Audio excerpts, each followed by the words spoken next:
Greetings to you all. My name is Benjamin Ferencz. I'm the last surviving Nuremberg war crimes prosecutor, and I'm grateful to Sir Jeffrey and Nana for inviting me to give you the benefit of my experiences and my views regarding how do you go about preventing the continuation of crimes against humanity, which continue to deface our planet. I was a poor immigrant boy when we came to the United States, fleeing persecution and poverty in Romania. I managed to get an education at the Harvard Law School. When the war broke out, I joined the American Army, and in that capacity, I landed on the beaches of Normandy and fought in every major battle of the war. Toward the end of the war, my assignment as a sergeant of infantry was to go into the concentration camps that we were liberating, Buchenwald, Mauthausen, etc., and collect evidence of the crimes that had been committed. I was selected for that by the Pentagon because I had done research for a professor at the Harvard Law School, Sheldon Gluck, who was doing a book on war crimes, so that I knew what was happening, but you didn't have to know much about war crimes. The atrocities that I witnessed with the crematoria going and the dead lining the streets, not streets, the base of the camps, is so indescribable that it's not imaginable in a normal human mind. However, the impact of that has certainly not left me and has influenced my subsequent behavior. When the war was over, I went home, hoping to find a job. I had just finished law school. I was invited to come back to help with the Nuremberg trial. And one of the 12 subsequent trials dealt with the mass murder by SS troops called Einsatzgruppen. And their assignment was to kill without pity or remorse every single Jewish man, woman, or child they could lay their hands on. And that's what they did. They did the same to the Gypsies. I was appointed the chief prosecutor in what was called the Einsatzgruppen trial. Can't translate it. These were special extermination squads.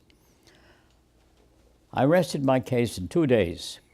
I didn't call a single witness, because I had captured the documents from the front, reporting back by these squads to Berlin how many Jews they had killed and others, and they were tabulated, and I tabulated them, and when I reached over 1 million killed, I stopped.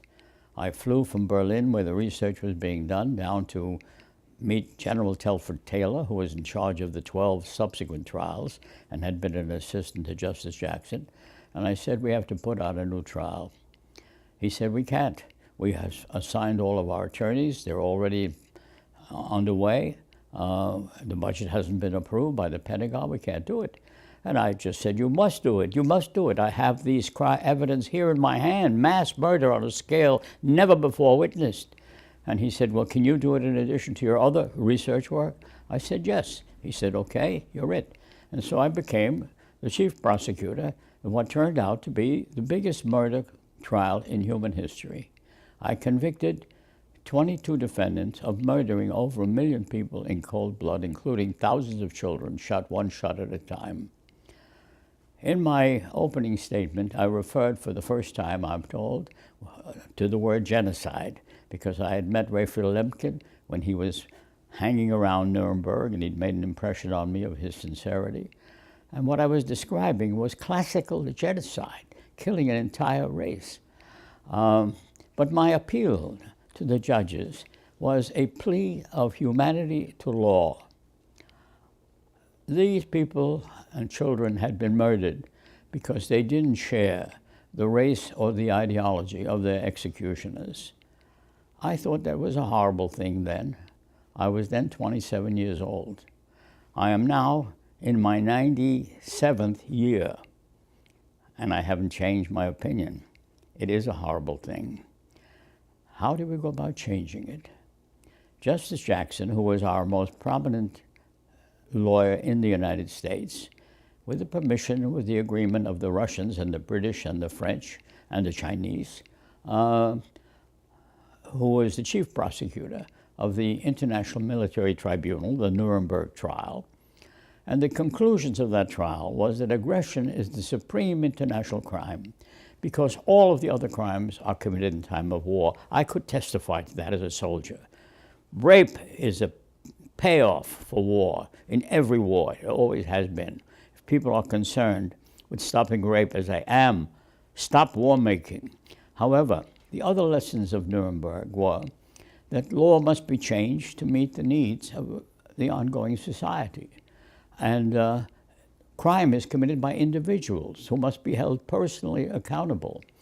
And he said very specifically, the crimes which we lay down here as aggression and crimes against humanity must apply equally to everyone, including those who sit here now in judgment.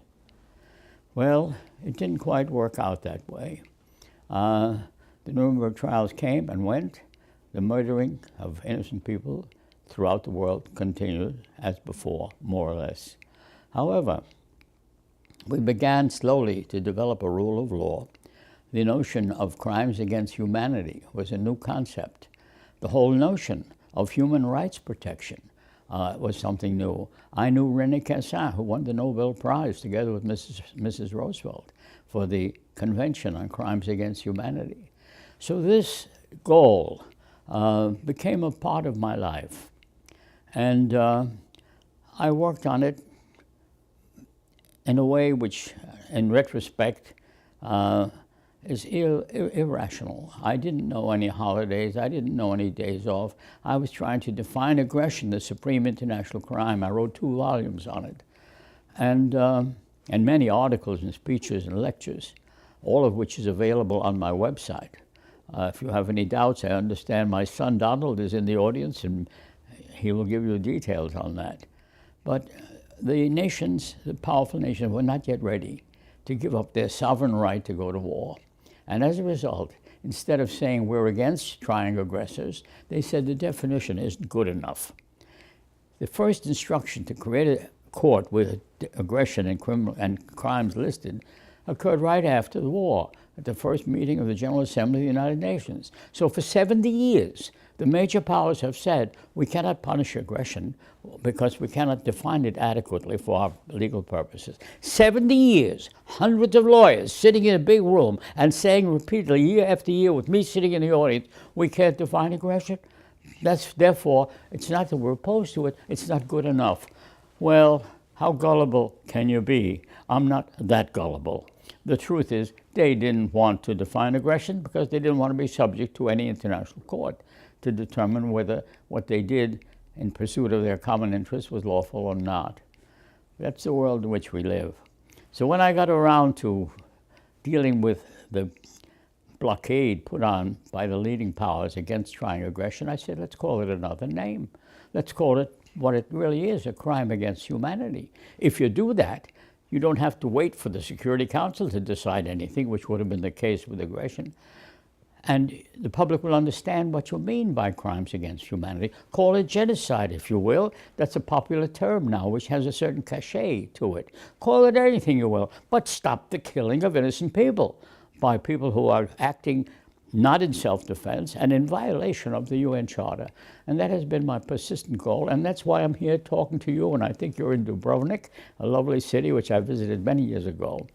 But how do you do that? How do you do that? Well, there are many ways you can do it. One thing is clear. For centuries, war has been glorified. You're not going to be able to reverse that quickly. But you can reverse even very fundamental beliefs. For example, our American Constitution, which was a great constitution at the time, prohibited women from voting or from owning property. Today, I'm happy to say, that's completely changed. We have a woman who is candidate for President of the United States. The Dean of the Harvard Law School is a woman. Her predecessor is a woman who now sits on the Supreme Court of the United States. All things which we thought were impossible are happening. A man can marry a man, a woman can marry a woman. We can go to not only Mars, in cyberspace. We have the capacity now of destroying the electrical grid on any city on planet Earth. You may not realize it, but from cyberspace, they can kill you now very easily. No fuss, no noise. So we have mastered the art of killing much faster than we have mastered the art of not killing and settling our disputes by peaceful means only. And so the answer really is, you have to create the institutions which make that possible. We have not done that. There are three basic requirements for a more lawful society, whether it be a world or a city or a town or I don't know what. You must have laws to determine what is permissible and what is not permissible. You must have courts to ascertain whether the laws have been violated and serve as a medium for settlements. And you must have a system of effective enforcement. What have we done during my lifetime? We are beginning to create laws. We have a court. We have an international criminal court. We have other national courts which are also dealing with crimes against humanity. All of these things have been happening in my lifetime. So you cannot tell me it can't go a step further to set up a system of effective enforcement. We have done nothing on that, nothing. Each nation decides for itself when it feels its interests are jeopardized, and they may pretend that they're primarily concerned with the other interests, and they may be also concerned with the other interests. That will determine when they use force in a way which kills a lot of innocent people. It doesn't hold accountable the people who cause the harm. It's a logical principle of law. Those who cause the harm should try to make good for that. We did that with Germany after World War II. There was a big compensation program for the German government to pay the victims of the crime, also with limitations and all that. It was difficult, but it was a step forward. And so it has to be here. Recognition that those who cause the harm are personally responsible and should answer in a criminal court with universal jurisdiction. This is not a matter which is a crime only in America, and it's not a crime in Africa. Killing innocent babies is a crime everywhere. There should be universal jurisdiction, not come with legal arguments about jurisdiction. It's not defined in the charter paragraph, so-and-so is vague, etc. And instead we go through the game. We talk nothing about enforcement. We talk nothing about new institutions with new approaches to the problem. And the result is the killings go on. And you want to know from me how to stop it? You can't do it quickly. You can only do it slowly. Can you do it? Of course you can do it. The current system is so stupid, it's incredible that it's lasted this long. If two heads of state are unable to agree, they take young people like you and send them out to kill other young people like you until they get tired of killing each other, and then they stop, and each one declares victory, and they rest, and then they start again. That is the current system of international law for settling disputes between nations. If you explain that to somebody, they wouldn't believe that people could be so stupid. But that, my dear friends, is the truth. And lawyers bear a large responsibility for that. And it's the young people to whom I look for future, because they're not tied down by being buried in technicalities. Think of the main points. The main points we're trying to create, and we should all be trying to create, is a law free of the atrocity crimes and the crimes against humanity, which now make life miserable, not only all around the world. We waste all of our resources on building new weapons and better weapons to keep up with the presumed other adversary, so we have it in an arms race. General Dwight D. Eisenhower was an intelligent American farm boy who became the supreme commander of the Allied forces in Europe. He saw the horrors of war, West Point superintendent and so on. And he put it best in a statement in which he said, in a very real sense, the world can no longer rely on force. It must choose the rule of law. He also warned against the military-industrial complex, which is pushing war for their own profit. These are things which have to be overcome. This is not a poor immigrant boy from Transylvania talking to you. This is the Supreme Commander, President of the United States. Live up to it, I say, to the United States and to all the other nations. Live up to it. He knew what war was about, and he gave you good advice. When I was a student at the Harvard Law School, I was inspired by something over a portico. It was a statement by a man called Elihu Root. By name, He may be forgotten. He was a Secretary of State. He was Secretary of Defense in the United States. And he founded the first president of the American Society of International Law. And that saying said, make us effective for the cause of peace and justice and liberty in the world. That has been my guide. Effective, peace, justice, the world. That problem I now pass on to you. I have done as much as I can because the years are running out. And I don't think I'm immortal, although I'm not eager to prove it. So, law, not war. If you could do that, law, not war, you would save billions of dollars every day to take care of the problem of educating young people, of taking care of the refugees, of taking care of the poor, taking care of the sick without bankrupting them. All of these would become possible for doing the three words, law, not war. And I'll tell you how to do it. I'll tell you in three good pieces of advice. Never give up, never give up, never give up.